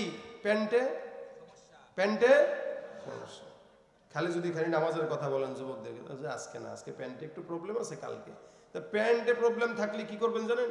ফার্মেসিতে নিয়ে প্যাম্পাস পড়ায় দিবেন কিনা, যেন প্যান্ট না পাক করতে না পারে। ইমানদার দাবি করে নামাজ নাই, রোজা নাই, সুন্নাত নাই, আসলে ইমানদার না ভণ্ড? জোরে জোরে বলেন কি? তুমি নবীর উম্মত দাবি করো, সুন্নাহ মানো না, নবীর অপমানে তোমার হৃদয় কাঁদে না, ঠিক কি না? নবীর উম্মত দাবি করো, সুন্নাহ মানো না, নবীর অপমানে তোমার হৃদয় কাঁদে না। তুমি বিজাতীয় সংস্কৃতিতে সপেছ পরাণ, তুমি বিজাতীয় সংস্কৃতিতে সপেছ পরাণ, তুমি কেমন মুসলমান? তুমি কথা কয় না, পারেন না, শুনেন নাই, তাহলে ঘুমান, গজল শেষ। কেমন মুসলমান তুমি? নামাজের সাথে নাই পরিচয়, মানো না কোরআন, নামাজের সাথে নাই পরিচয়, মানো না কোরআন, তুমি তুমি কেমন মুসলমান? তুমি সুদের টাকায় প্রাসাদ গড়ো, ঘুষ ছাড়ো না, দিন দুঃখী না খেয়ে মরে খবর রাখো না, ঘুষ খেয়ে অবিচার করো সাজিয়া প্রধান, তুমি ঘুষ খেয়ে অবিচার করো সাজিয়া প্রধান, তুমি কেমন মুসলমান? তুমি কেমন মুসলমান? তুমি কেমন মুসলমান? তুমি কেমন মুসলমান? ঠিক না? না খৌফে খুদা দিল মে হে না গয়রতে ঈমান, कैसे मुसलमान है तुम, कैसे मुसलमान? কথা কয় না? ইমানদার দাবি করে নামাজও পড়ে না, রোজাও রাখে না, হজও করে না, যাকাতও দেয় না, আসলে কি ইমানদার না ভণ্ড? এ মুসলমান নবীর উম্মতরা, অথচ দেখেন রাসূল সাল্লাল্লাহু আলাইহি সাল্লাম নাই, সে বলতেছে আমি আমার পয়গম্বরের শরীয়তের উপর ঈমান নিয়ে আসলাম, যদি জমিনের মধ্যে আমি আমার পয়গম্বরের সাক্ষাৎ পাই এটা আমার জন্য বিশাল বড় নিয়ামত, আর যদি না পাই হে রাসূল আপনি আমাকে ভুলেন না, কেন আমি হলাম আপনার সর্বপ্রথম উম্মত। সুবহানাল্লাহ। বান্দা দুনিয়ার জমিন থেকে বিদায় হয়ে গেল, একদিন যায়, 2 দিন যায়, 3 দিন যায়, 1 বছর, 2 বছর, 4 বছর, 10 বছর, এমন করে করে সময় পার হয়ে যায়। আল্লাহর বান্দা পার করতে করতে জমিন থেকে ওই বান্দার বিদায়ের পর পয়গম্বর আসার মধ্যে 900 বছর পার হয়ে গেল। সুবহানাল্লাহ। 900 বছর পার হয়ে গেল। পয়গম্বর আরবি সাল্লাল্লাহু আলাইহি সাল্লাম 900 বছর পার হওয়ার পর আমার পয়গম্বর যখন জমিনের মধ্যে আসলেন, আল্লাহ পাক রব্বুল আলামিন আদেশ দিয়া কয়, হে রাসূল হিজরতের সময় হয়ে গেল, মক্কায় থাকার আর সময় নাই, মদিনার জিন্দেগিতে রওনা হয়ে যাওয়া লাগবে। আমার পয়গম্বর রাতের অন্ধকারে মক্কার জমিন ত্যাগ করে মদিনার জমিনের দিকে রওনা হয়ে গেল। মক্কার দিকে তাকায় কয়, এ কাবা, আমি তোমার কাছ থেকে ভিক্ষুকের মতো বিদায় হয়ে গেলাম, আমি আবার বাদশা হয়ে তোমার সাথে দেখা করব। আমার পয়গম্বর রওনা হয়ে গেলেন। মক্কার মানুষরা জ্বালাতন করে বিদায় করে দেয়, মদিনার ইহুদি নাসারা ছোট ছোট বাচ্চারা আমার পয়গম্বরকে দেখার জন্য আগ্রহে জায়গায় জায়গায় অলি গলি গাছের পাতায় গাছের ডালে দাঁড়ায় দাঁড়ায় রাসূল যখন মদিনার জমিনে ঢুকলেন, আমার পয়গম্বরকে মদিনাবাসীরা সুন্দর গানে গানে স্বাগতম জানায়, বলে তলাআল বদরু আলাইনা মিন সানিয়াতিল ওয়াদাই ওয়াজাবাশ শুকরু আলাইনা মাদা লিল্লাহি দাঈ। এ ভাইরা আমার, যদিও মক্কার মানুষরা আমার পয়গম্বরকে গালি দেয়, কিন্তু মদিনার বাসীরা আমার পয়গম্বরকে স্বাগতম জানানোর জন্য দাঁড়ায় আছে। নবী মদিনার জমিনের মধ্যে গেট দিয়া ঢুকলেন। যখন আমার পয়গম্বর মদিনায় ঢুকলেন, আল্লাহ রসুল সাল্লাল্লাহু আলাইহি সাল্লামের উটের রশি ধরে সাহাবা আজমাইন টান দেয়। সাহাবা আজমাইনদের প্রেম, মদিনার পয়গম্বরকে যদি একবার আমার ঘরের মধ্যে ঢুকাইতে পারতাম। এ মুসলমান নবীর উম্মত, কেউ যদি সম্মানিত মানুষ এলাকার মধ্যে ঢুকে, মানুষ সম্মানিত মানুষদেরকে নিজের ঘরের মধ্যে একবেলা খাওয়ানোর জন্য পাগল হয়ে থাকে, সেখানে দোজাহানের সরদার পয়গম্বর মুহাম্মদুর রাসূলুল্লাহ সাল্লাল্লাহু আলাইহি সাল্লাম আসলেন। আমার পয়গম্বরকে উটের রশি ধরে ডাক দেয়া বলে, ইয়া রাসূলুল্লাহ, আমার ঘরের মধ্যে ঢুকেন, তাশরীফ আনেন। আমার পয়গম্বর ডাক দিয়ে বলে, সাহাবা আজমাইনের দল, খবরদার আমার উটের রশি ছেড়ে দাও। আমার উটের রশিকে ডাক দিয়া লাভ নাই, কারণ আমি নিজেও জানি না আমি কোন ঘরের মধ্যে বসবো। আমার আল্লাহ পাক রব্বুল আলামিন আমার উটকে জানায় দিয়েছেন, আমার উট যেখানে বসবে আমি পয়গম্বর সেই ঘরের মধ্যে তাশরীফ নিব। আমার উটকে আল্লাহ পাক রব্বুল আলামিন জানায় দিয়েছেন। সাহাবা আজমাইন আমার পয়গম্বরের দুপাশে হেঁটে হেঁটে যায়। রাসূল করিম বারবার রাসূলের উটটা একবার এ ঘরের সামনে আরেকবার ও ঘরের সামনে বারবার দাঁড়ায়। অবশেষে ওই ঘরটা যখন আসলো, পয়গম্বর মুহাম্মদ রাসূলুল্লাহ সাল্লাল্লাহু আলাইহি ওয়াসাল্লামের উটটা ওই দোতলা বিল্ডিং যেটা 900 বছর আগে ইয়ামানের বাদশা আমার পয়গম্বরের জন্য নির্মাণ করেছে, ওই ঘরের সামনে আল্লাহর রাসূলের উটটা এসে থেমে গেল। সুবহানাল্লাহ ওয়া বিহামদিহি। 900 বছর আগে নির্মাণ হলো ঘরের সামনে রাসূলের উট এসে দাঁড়ানো। ঘরের থেকে এই সাহাবী আসলো, সাহাবীর নাম আবু আইয়ুব আনসারী রাদিয়াল্লাহু তাআলা আনহু। ঘর থেকে বের হয়ে পয়গম্বরের সামনে আসলেন, ডাক দিয়া বলেন, ইয়া রাসূলুল্লাহ, এই যে নেন চিঠিটা, আমি আমার বাপদাদা পূর্বপুরুষ থেকে চিঠিটা পেয়ে এই পর্যন্ত আসলাম, এই চিঠিটার জন্য এতদিন পর্যন্ত অপেক্ষা। ইয়া রাসূলুল্লাহ, যেই জায়গাটায় আপনি আসছেন এই ঘরটা 900 বছর আগে বানানো। আমার পয়গম্বর আপনি ঘরের মধ্যে তাশরীফ নেন কেন? এই ঘরটা আপনার প্রেমে আপনার সর্বপ্রথম উম্মত হযরত ওই ইয়ামানের বাদশা তুব্বা হিময়ারি আপনার জন্য নির্মাণ করে দিয়েছে। আমার পয়গম্বর চিঠিটা গ্রহণ করলো। আল্লাহ পাক রব্বুল আলামিনের পয়গম্বর চিঠিটা গ্রহণ করার চোখের পানি ছেড়ে কান্দে। রাসূল সাহাবা আজমাইনদেরকে ডাক দিয়া বলতেছেন, সাহাবা আজমাইনের দল, যেই লোকটা ১৫০০ বছর আগে, প্রায় ৯০০ বছর আগে আমি পয়গম্বরের উপরে ঈমান নিয়ে আসে জমিন থেকে বিদায় হয়, আমি নবী ঘোষণা করলাম এই লোকটাকে আমি যখন জান্নাতে যাব আমার ডান পাশে সর্বপ্রথম তাকে নিয়েই জান্নাতে ঢুকবো। বন্দেগানে খাসে আল্লাহ মুলগুয়ুব দরজাহা জানে জাওয়াসিসুল কুলুব জমিসরশবু এ পিরাহন শনিদি চিরাদর চাহে কিনানশ নদীদি। আমার পয়গম্বরকে মহব্বত করলে লাভ আছে না লস? জোরে বলেন, লাভ না লস? আমরা সেই নবীর উম্মত যেই নবীকে আল্লাহ পাক 900 বছর আগে উম্মত দেয়, এখনো 1450 বছর হয়ে গেল, এখনো পর্যন্ত উম্মত আছে। আল্লাহর কসম, এই জমিনের মধ্যে একদিন দূরত্ব যতক্ষণ থাকবে, আমার পয়গম্বরের সম্মান নিয়ে কেউ যদি ছিনিমিনি খেলে, এই বাংলাদেশের মুসলমান কশিন কালেও চুপ করে বসে থাকতে পারে না।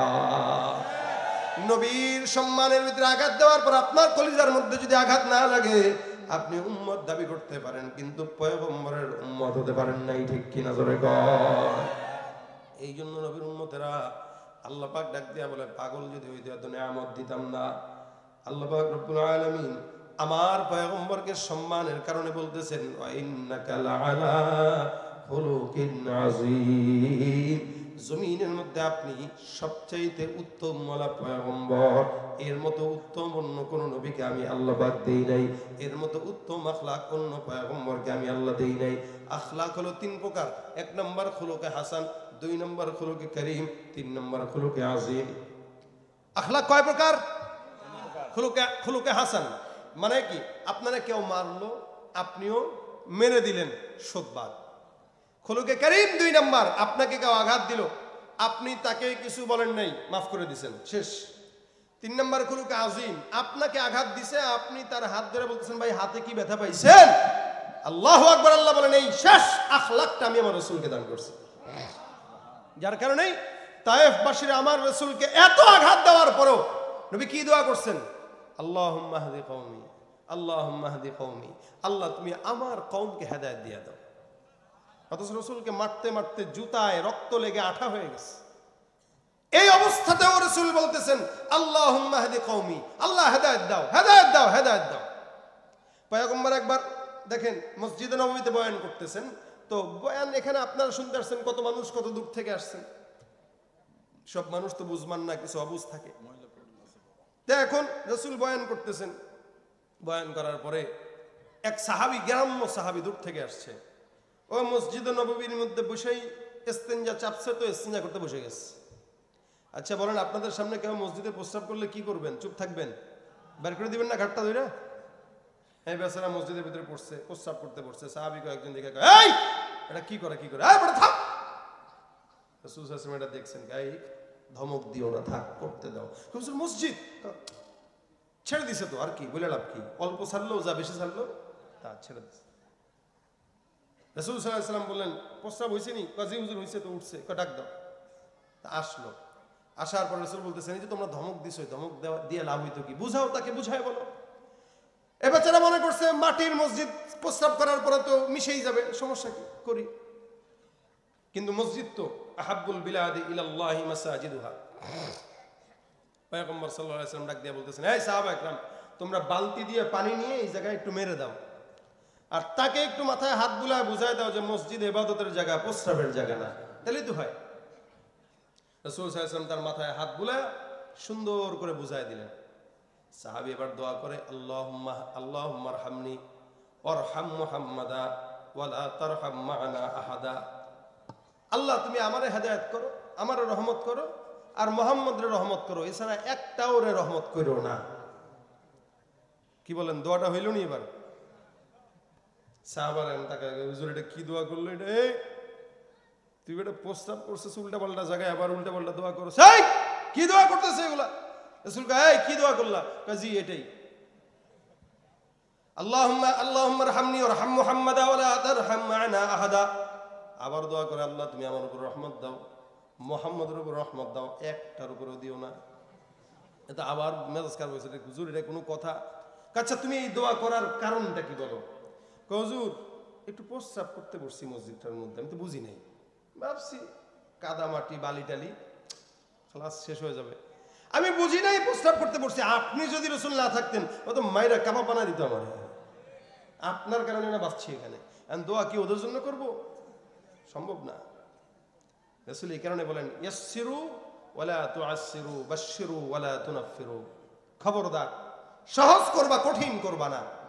মানুষকে জান্নাতের সুসংবাদ দাও, জাহান্নামের ভয় দেখানোর আগে। মানুষের জন্য সহজ করো। এলাকায় মনে করেন 5-7 জন যুবক দাঁড়ায় দাঁড়ায় সিগারেট খাইতেছে, আপনি যাইতেছেন সালাম দেন, আপনি ওই তোরা কার বেটারে? কেন কি হয়েছে? বেয়াদব মুরব্বী দেখলে সালাম দেওয়া লাগে, জানোস না? মুরব্বী তোমার সালাম লাগবে, দিমুনে কালকে। কেমন বেয়াদব? আবার কালকে দিবে, এখন দে, ঠিক আছে সালাম আলাইকুম, কয় তো ঠিক আছে। এবার মনে করেন আগামীকাল যখন আসবে, তখন এবার এই যুবকেরা এই লোকের এই আচরণের কারণেই সালাম তো দূরের কথা, মুরব্বীর সামনে সিগারেটের ধোঁয়া ছাড়বে। আর মুরব্বী এমনি না বইলা যদি এই যুবকদেরকে দেখার সাথে সাথে বলতো আসসালামু আলাইকুম রহমতুল্লাহ, বাবারা ভালো আছেন, 1 দিন 2 দিন 3 দিন সালাম দিত যদি বুড়া নিজে, তাহলে এই যুবকরা লজ্জায় পড়া 3য় দিন সালাম দেওয়ার বাধ্য হইত। এখন আমরা নিজেরা দাওয়াতের কৌশল বুঝি না, আর মানুষটা খারাপ বলি। রাসূল সাল্লাল্লাহু আলাইহি ওয়াসাল্লাম দাওয়াত এভাবে দিয়েছেন, এটা হলো রাসূলের আখলাক, খুলুকে আযীম। রাসূল মানুষকে দ্বীনের পথে ডাকতেন। আনাস রাদিয়াল্লাহু তাআলা বলেন আমি রাসূলের এত বছরের খাদেম ছিলাম, আমার 10 বছরের জিন্দেগিতে আমি রাসূলকে কোনোদিন দেখি নাই এই আনাস এটা কেন করলি না, এতটুকুন কথা নবী কখনো বলেন নাই। এটা রাসূলের আখলাক ছিল। আর আমরা আমাদের একজন কর্মচারী থাকলে এটারে দিয়ে দুনিয়ার সব কাজ করাই, সেটা রমজান হোক রমজানের বাহির হোক। এখানে রাসূলের আখলাক এটা ধরবো, বিশেষ করে রমজান মাস চলতেছে যেহেতু, রমজানে রাসূল সাল্লাল্লাহু আলাইহি ওয়াসাল্লাম কিভাবে জীবন চালনা করেছেন ওদিকেও লক্ষ্য রাখা। নবী করিম সাল্লাল্লাহু আলাইহি ওয়াসাল্লাম রমজানে বেশি বেশি তেলাওয়াত করতেন, এমনকি জিবরিল আমিন নিজে রাসূলকে সহযোগিতা করতেন, রাসূলের তেলাওয়াত শুনতেন এবং শোনাইতেন। যেহেতু রমজান মাসে রাসূলের আমল ছিল, নবী নিজে তেলাওয়াত করতেন। আমরাও রমজানে বেশি বেশি তেলাওয়াত করব ইনশাআল্লাহ। রমজানে রাসূল সাল্লাল্লাহু আলাইহি ওয়াসাল্লাম মেসওয়াক করতেন, মেসওয়াক। প্রত্যেকেই রাসূল সাল্লাল্লাহু আলাইহি ওয়াসাল্লামের আখলাক ধরে রাখতে হলে মেসওয়াকের এই আমলটা জারি রাখবেন, কারণ রমজানে আমাদের না খাওয়ার কারণে মুখে একটা দুর্গন্ধ তৈরি হয়, যদিও আল্লাহ পাকের কাছে এটা মিশকের চাইতে বেশি সুঘ্রাণ, কিন্তু বান্দার কাছে এটা সুঘ্রাণ না। আপনি যদি মেসওয়াকটা জারি রাখেন ইনশাআল্লাহ আপনার মুখ থেকে গন্ধ বের হবে না। এই জন্য রমজানে মেসওয়াক করার অভ্যাস পালন করবেন, ঠিক আছে ইনশাআল্লাহ। 3 নম্বর, নবী করিম সাল্লাল্লাহু আলাইহি ওয়াসাল্লাম বলেন, আমি রমজানে বেশি বেশি ইস্তেগফার করতাম। সারা বছরই রাসূল ইস্তেগফার করতেন, রমজানে বেশি বেশি ইস্তেগফার করা, আস্তাগফিরুল্লাহ রাব্বি মিন কুল্লি যামবি ওয়া আতুবু ইলাইহি। যা গুনাহ করছেন রমজানে বেশি বেশি তওবা ইস্তেগফার করে ওই গুনাহ থেকে আল্লাহর কাছে একটু পানাহ চাওয়ার জন্য বেশি বেশি ইস্তেগফার করা। বিশেষ করে সাইয়্যিদুল ইস্তেগফার যেটা আছে, আল্লাহুম্মা আনতা রাব্বি লা ইলাহা ইল্লা আনতা খালাকতানি ওয়া আনা আবদুকা ওয়া আনা আলা আহদিকা ওয়া ওয়া'দিকা মাসতাতা'তু আউযু বিকা মিন শাররি মা সানা'তু আবুউ লাকা বিনি'মাতিকা আলাই ওয়া আবুউ লাকা বিযামবি ফাগফির লি ফাইন্নাহু লা ইয়াগফিরুয যুনুবা ইল্লা আনতা। এটা হচ্ছে সাইয়্যিদুল ইস্তেগফার। এই সাইয়্যিদুল ইস্তেগফার না পারলে আস্তাগফিরুল্লাহ পড়ব তো ইনশাআল্লাহ। এগুলো রাসূলের আখলাক ছিল। রমজানে আমাদের হালত যেটা হয়, 10 রমজান 15 রমজান পর্যন্ত মোটামুটি ভালো চলি, এরপরে ভণ্ডামি শুরু হয়ে যায়, গান বাজনা শুরু হয়। আর মার্কেটে গেলে তো মাশাআল্লাহ দিলে নারীদের অভাব নাই। আর আমাদের দেশের মার্কেটগুলোয় নারীরাই যায় বেশি, পুরুষরা যায় কম। কেমনে যাইব, এত নারীর ঠেলাঠেলি খাইতে কি পুরুষরা যায়? এ কারণে মা বোনদেরকে বলতেছি রমজানে মার্কেটে যাওয়া বন্ধ করেন, স্বামীকে দিয়ে কিনা নেন। স্বামীকে দিয়েও কিনা পছন্দ হয় না, কারণ স্বামী যেটা আনি এটা পছন্দ হয় না, খালি আপনার রুচিতে কুত্তায় হাঁটছে, কি আনছেন এগুলা। স্বামীও চিন্তা করে 1 দিন 2 দিন 3 দিন তো আমার জিনিস পছন্দই করে না, তো তুই যা যা। আর যায় মাশাআল্লাহ দিলে দোকানদাররাও দেখবেন, ও আসসালামু আলাইকুম ভাবি আসছেন, এই ভাবি না চা দে, ভাবি চা দে। এই চা দেওয়া থেকে শুরু হয়, বিছানায় যায় শেষ হয়। পরকীয়া আমাদের দেশে বাড়ছে না কমছে? এমনিই তো বাড়ছে, অটোমেটিক লেগে যাচ্ছে। কখন যে কে কার সাথে লেগে যায় বলা যায় না। এই কারণে নিজের ঘরের বিবিকে ঘরে রাখবেন, নিজেও হেফাজতে থাকবেন, যেন পরনারীর দিকে অথবা পরপুরুষের দিকে যেন আমাদের নজর না যায়। এজন্য আপনার বিবির দায়িত্ব আপনি নেবেন। শাড়ি কি লাগে আপনি পছন্দ করে কিনবেন। আর এখন দুনিয়া সহজ, অনলাইনে সব পাওয়া যায়, ঘরে বসে অর্ডার করবেন সব পাবেন। কি বলেন ঠিক না? মার্কেটে যাওয়া যে ধাক্কা ধাক্কি করা দরকার কি, আর খাওয়াও দরকার কি? ধাক্কা খাইলে এই তোমাদের ঘরে মা বোন নাই, কিন্তু হ্যাঁ আইসে, কিন্তু মার্কেটে যে জায়গায় আসছে ধাক্কা খাওয়ার জায়গায় আসছে। এই জন্য মহিলারা আপনাদের ইজ্জত আপনি রক্ষা করার জন্য ঘরের ভিতরে অবস্থান করবেন, বাহিরে নয়। রমজান পবিত্রতা রক্ষা করেন। আর এলাকায় যদি কোনো দোকানপাটে খালি পর্দা থাকে, ওই পর্দাকে উপড়ায় ফেলবেন ইনশাআল্লাহ। রোজার মাসে কিসের পর্দা? সারা বছর খায়, ঝোলা ভরে না, রমজান আসলেও খাইতে থাকে।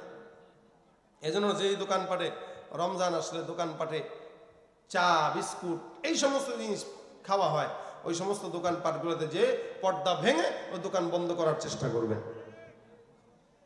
রাসূলের আখলাক এটা আপনার এবং আমার দিলে পরিপূর্ণভাবে ঢুকানো। রাসূল সাল্লাল্লাহু আলাইহি ওয়াসাল্লামের আখলাক মহাব্বত ঢুকানোর জন্য ছোট্ট একটা আমল আজকে বলে আমি যাব ইনশাআল্লাহ। তারপরেই আমাদের মাহফিলের প্রধান বক্তা হযরত মাওলানা সাদিকুর রহমান আজহারী সাহেব হুজুর আসবেন, কথা বলবেন, গুরুত্বপূর্ণ নসিহত করবেন।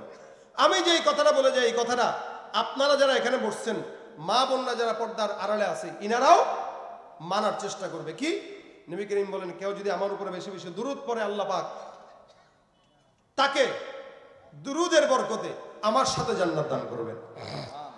কেউ যদি একবার দুরূদ পড়ে, রাসূল সাল্লাল্লাহু আলাইহি ওয়াসাল্লাম বলেন 10 বার রহমত নাজিল হয়। সুবহানাল্লাহ ওয়া বিহামদিহি। দুরূদ কেমনে পড়বেন? শুধু জায়গায় বসে বসে জোরে জোরে পড়া, এটার নাম দুরূদ না। আপনি চাইলে ঘরে বসেও আল্লাহুম্মা সাল্লি আলা মুহাম্মদ ওয়া আলা আলি মুহাম্মদ, বাস দুরূদ হয়ে গেছে। যখন মন চায় তখন দুরূদ পড়বেন, উঠতে বসতে চলতে ফিরতে খাইতে, যার যখন সুযোগ হয়, যখন সময় হয়, প্রত্যেকটা সময় যদি কেউ দুরূদ শরীফের আমল করে বিপদগ্রস্তদেরকে আল্লাহ পাক বিপদ থেকে হেফাজত করবে দুরূদের বরকতে ইনশাআল্লাহ। এজন্য এখন থেকে নিয়ত করবেন, প্রত্যেক দিন শোয়ার আগে ঘুম থেকে উঠার পরে যখন সময় হয় লম্বা দুরূদ পড়তে কষ্ট হলে ছোট্ট দুরূদ সাল্লাল্লাহু আলাইহি ওয়াসাল্লাম বলেন, সাল্লাল্লাহু আলাইহি ওয়াসাল্লাম। একবার পড়ছেন 10টা গুনাহ মাফ, 10 বার রহমত নাজিল। রাজি আছেন পড়তে ইনশাআল্লাহ? ইনশাআল্লাহ। মহিলারাও পড়বেন, পুরুষরাও পড়বেন, মা বোনরাও পড়বেন, সবাই পড়বেন। যার যখন সময় হয়, বসে আছেন দোকানে সাল্লাল্লাহু আলাইহি ওয়াসাল্লাম। প্রত্যেক বৃহস্পতিবার, যে আজকে বৃহস্পতিবার শুরু হয়ে গেছে না, অলরেডি শুরু হয়ে গেছে। প্রত্যেক সপ্তাহে সোমবার আর বৃহস্পতিবার আল্লাহ পাক রব্বুল আলামিন রাসূলের রওজায় সালাম পৌঁছায় দেয়।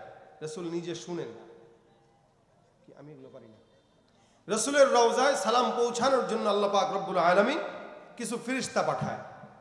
এই ফেরেশতারা রাসূলের কাছে আপনার আমলনামা পৌঁছায় দিবে। আপনি এই আমলনামাগুলো রাসূল যত বেশি আপনাকে দেখবে তত বেশি রাসূল আপনাকে চিনবে, আর যত বেশি চিনবে তত আগে আগে রাসূল সুপারিশ করবে। এই জন্য আজকে থেকে নিয়ত করবেন সবাই দুরূদ শরীফের আমল, আমি সহ সবাই পড়বো ইনশাআল্লাহ। হাত উঠান, হাত উঠান। আল্লাহ আমাদেরকে আমল করার তৌফিক দান করো। এই আজকের মাহফিলে এই পর্যন্ত যারা বসছেন, আবার শেষ পর্যন্ত বসে সাহারি খেয়ে তারপরে যাবেন এখান থেকে ইনশাআল্লাহ। আপনারা যদি এখান থেকে যাওয়ার পথে এই আমলটা করে নিতে পারেন যে আমরা এখন থেকে আমাদের আমলে, এই বস, আমি কথা বলতেছি পছন্দ হয় না তো, ফাজিল ছেলে, আমি তো বলবো। এখন থেকে যতটুকু সম্ভব, যখন সম্ভব আপনার সময় অনুযায়ী পড়বেন। মাহফিলে আসা বসা, তাকবীর দেওয়া, একটু হাসি তামাশা করে বিদায় হওয়া মাকসাদ না। মাকসাদ হলো এখান থেকে কিছু আমল নিয়ে যাওয়া। কি বলেন আপনারা, কি বলেন? এটাই যদি মাকসাদ হয় তাহলে এখন থেকে নিয়ত করব ইনশাআল্লাহ আমরা দুরূদ শরীফের উপর আমল সবাই করব। তাহলে রাসূলের প্রতি মহব্বত আমাদের বাড়বে। আল্লাহ পাক যেন রাসূলের প্রতি মহব্বত আমাদেরকে বাড়ায় দেয়, বলেন আমিন। সর্বশেষ নবী করিম সাল্লাল্লাহু আলাইহি ওয়াসাল্লামের শানে একটি নাতে রাসূল সবাই মিলে আওয়াজ দিয়ে গায়ে তারপর বিদায় হবে ইনশাআল্লাহ। আমি বিদায় হব, আপনারা না। সবাই মিলে আওয়াজ দিয়ে আমার সাথে গাবেন। কথা কথা ঘুমাইতেছেন আপনারা?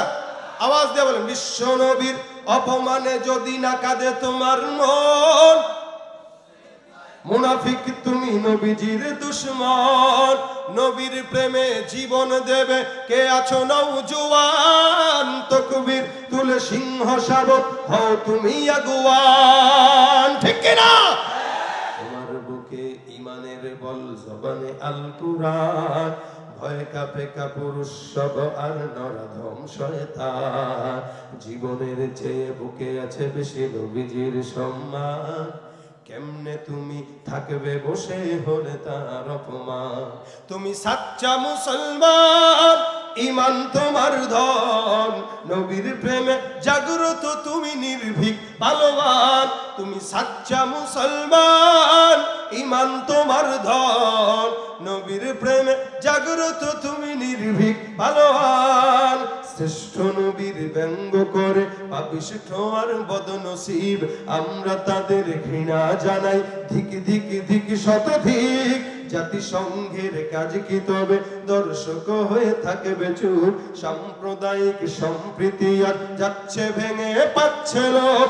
আজকে যারা কুলাঙ্গারের পক্ষপাতী করছো সব, তোমরা কেহ ছাড় পাবে না, সত্য ধরা পড়বে ঠিক।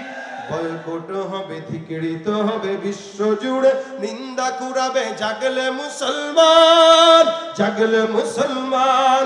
তুমি সাচ্চা মুসলমান, ঈমান নবীর প্রেমে জাগ্রত তুমি নির্ভীক পালোয়ান। নিষ্ঠ উদার দয়ার আধার রহমাতুল লিল আলামিন, তার অপমান করেছে যারা দুষ্ট ইতর অশালীন। তার পরশের ছোঁয়া পেল ইউরোপ থেকে সুদূর চীন, তার শানে কেউ বললে কথা মানবে না তা এই জমিন। কেউ কখনো কোথাও যদি সাহস দেখায় ফের এমন, মুসলিম জাতি সংঘ গড়ে জবাব দিবে বীর মুমিন। ঘেরাও করো ওদের গদি, ভুলের ক্ষমা না চায় যদি, জোরে হাকো আজান, জোরে হাকো আজান। সাচ্চা মুসলমান,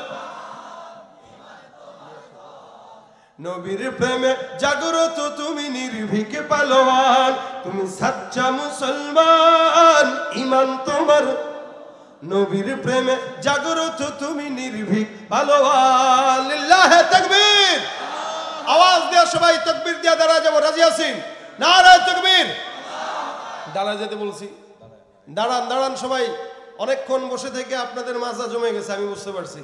আওয়াজ দেওয়ার সবাই মিলে নারে তাকবীর। নাস্তিকতা নিপাত যাক, দিন ইসলাম জিন্দাবাদ। নাস্তিকতা নিপাত যাক, দিন ইসলাম জিন্দাবাদ। কোটি প্রাণে একই আওয়াজ, খোদাদ্রোহী ছাড় পাবে না, এই বাংলায় ঠাই হবে না।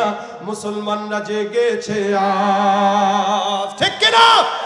জোর কদমে সামনে চলো, বজ্র কণ্ঠে আওয়াজ তুলো, সবাই মিলে একই তালে দাও না স্লোগান। নারায়ে তাকবীর, নারায়ে তাকবীর। দিন ইসলাম, দিন ইসলাম জিন্দাবাদ, জিন্দাবাদ। ইসলামেরই জন্য দেশের হয়েছে জন্ম, ইসলামের বিরুদ্ধে গেলে দেশ হবে ভিন্ন। ইসলামেরই জন্য দেশের হয়েছে জন্ম, ইসলামের বিরুদ্ধে গেলে দেশ হবে ভিন্ন। ইসলামের বিরুদ্ধে যারা নিয়েছো অবস্থান, এই বাংলাটাই হবে না, যাও ভিন্ন স্থান। জোর কদমে সামনে চলো, বজ্র কণ্ঠে আওয়াজ তুলো, সবাই মিলে একই তালে দাও না স্লোগান। নারায়ে তাকবীর, নারায়ে তাকবীর। দিন ইসলাম, দিন ইসলাম জিন্দাবাদ, জিন্দাবাদ। মুসলমানের এই দেশেতে নাস্তিকদের ঠাঁই নাই, নাস্তিকদের পক্ষে যারা তাদের কোনো রক্ষা নাই। মুসলমানের এই দেশেতে নাস্তিকদের ঠাঁই নাই, নাস্তিকদের পক্ষে যারা তাদের কোনো রক্ষা নাই। এই দেশেতে থাকতে হলে কোরআন মানতে হবে, কোরআন না মানলে তারা বিতাড়িত হবে। জোর কদমে সামনে চলো, বজ্র কণ্ঠে আওয়াজ তুলো, সবাই মিলে একই তালে দাও না স্লোগান। নারায়ে তাকবীর, নারায়ে তাকবীর। আওয়াজ আরো বাড়তে হবে। একটু সামনে সামনে আগান, একটু সামনে সামনে আগান, একটু সামনে সামনে আগান। হ্যাঁ, দাঁড়া দাঁড়া আগান, বসবেন না, দাঁড়া দাঁড়া আগান। আগাইছেন? সবাই পিছন থেকে আগান। আমি তাকবীর দিব, দুই পাশ হবে। এই যে আমার মাইক থেকে প্রথমে তাকবীর হবে এই পাশে, তারপরে হবে এই পাশে।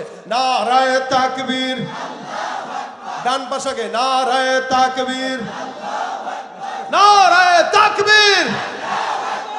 এই পাশে ওলাদের আওয়াজ বেশি। বামপন্থীদের আওয়াজ কি বেশি হয় নাকি, নাকি ডানপন্থীদের আওয়াজ বেশি হয়? এ ডানপন্থীরা আবার নারায়ে তাকবীর, নারায়ে তাকবীর। এদের আওয়াজই বেশি। আজহারী সাহেবের আগমন, শুভেচ্ছা স্বাগত। নারায়ে তাকবীর। প্রধান বক্তার আগমন, শুভেচ্ছা স্বাগত।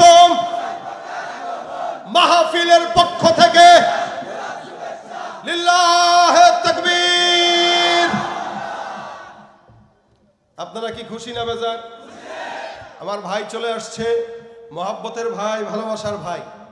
আজকের মাহফিলে শুধুমাত্র উনার মহাব্বতে আমি এসেছি। আল্লাহ পাক আমার ভাইকে কবুল করুন, বলেন আমিন। আল্লাহ পাক হায়াতের ভিতরে বারাকা দান করুন, বলেন আমিন। আমি মাঝে মাঝে এই লোকটার প্রতি ঈর্ষা হয়। আমার কি কণ্ঠ, আমার চেয়ে 10 গুণ বেশি কণ্ঠ আলহামদুলিল্লাহ আল্লাহ তাকে দিয়েছেন। এত মজার টান দেয়, আমি নিজে উনার ওয়াজের ভক্ত।